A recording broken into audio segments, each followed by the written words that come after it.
I hui hoki he tira hi koi I tāmaki makaurau I te rānei ki te whakahe I te mahi kāhaki pēpi Māori a Oranga Tamariki. I wainganui te marea a Hania Douglas ka tūpono atu ia ki tētahi māma kua wheako I ngā āhuatanga o Oranga Tamariki. Arā, hei tāna nā Oranga Tamariki me ana tikanga ka rongo ia I te mamaitanga, I te mana koretanga me te whakatoi haratanga. Kua puta mai te hapuri o te uru o Tāmaki, kia rangona o rātau reo. Who decides for me? I decide for me, for my children. He nui hoki rātau kua whai wheako I a Oranga Tamariki, pēnei I a Sarah Rose.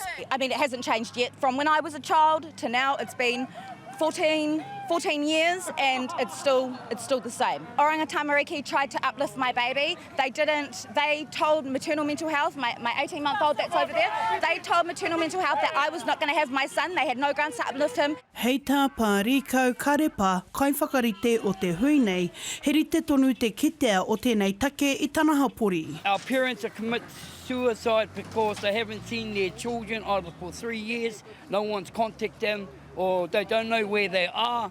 So we got a lot of that going on, trying to keep the family alive. Our children are hurting more and more when they don't see their parents.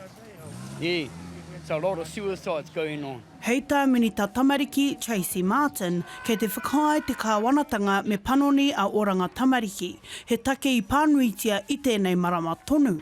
Everything they are asking for with regard to the fact that a government department cannot raise children, the fact that the best place for children is in loving families, all those things we don't disagree with. And that's exactly why this government, on the 1st of July, only 29 days ago, put $1.1 billion into the new operating model for Oranga Tamariki to make it what it was always supposed to be. Hei tā ngā kaiporo tū, e whakaia ana rātau he wā tōna me tahuri te hapuri ki te āwhina I te tamariki whakarairai. Engari, ko tō rātau hiahia, kia panoni te pūnaha, kia noho mā tāmuri rawa atu a Oranga Tamariki me te mahi kahaki tamariki. Go through the sequence that our youth asks for first, whānau first, then hapu, then iwi, and then hapori, our community, and friends.